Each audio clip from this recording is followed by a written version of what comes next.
Arthur was 22 and studied engineering at a university in the heart of a huge city. Every day he woke up in a rush, went to bed feeling guilty, and lived as if time were always slipping through his fingers. He would jump off the bus already replying to messages, drink his coffee standing up, and spend his classes splitting attention between the board and his phone notifications. Sometimes he felt present only in his schedule, never in his life. Arthur had too many thoughts and too little time. A constant anxiety tightened his chest. He compared himself with classmates, influencers, and versions of himself that didn't even exist yet. One night, after a panic attack, he went out walking aimlessly through the neighborhood streets.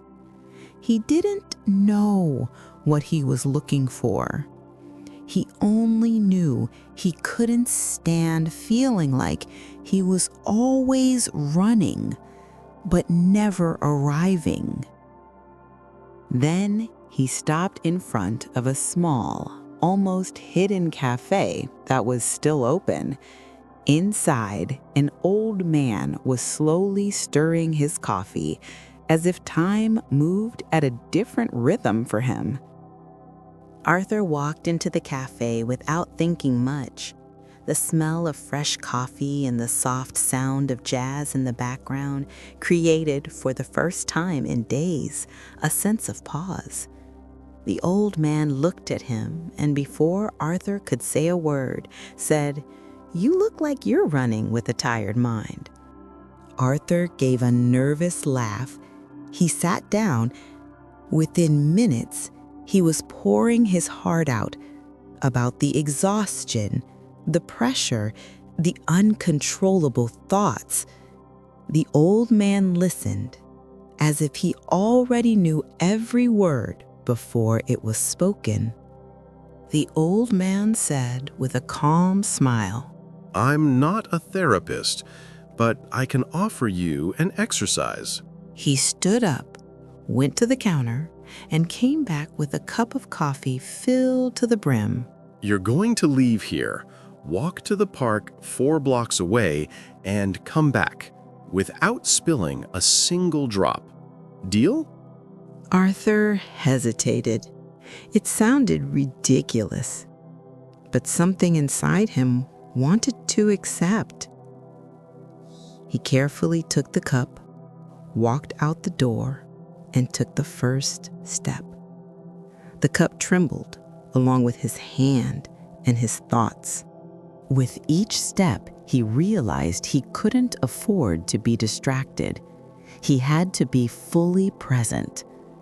The city sounds continued, honks, laughter, sirens, but he only thought about the cup, about balance, about the now.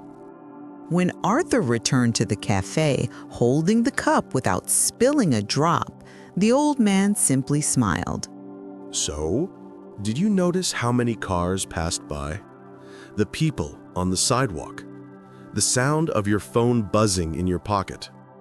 Arthur shook his head, saying he had noticed the passing cars, the people on the sidewalk, or the vibration of his phone in his pocket. His attention had been entirely fixed on the cup in his hands. The old man then said, "That was the first time in a long while you were truly present. And you know what's curious? The secret to mental peace, clarity, and even discipline doesn't come from big changes. It comes from small repetitions, one focus at a time, one step each day."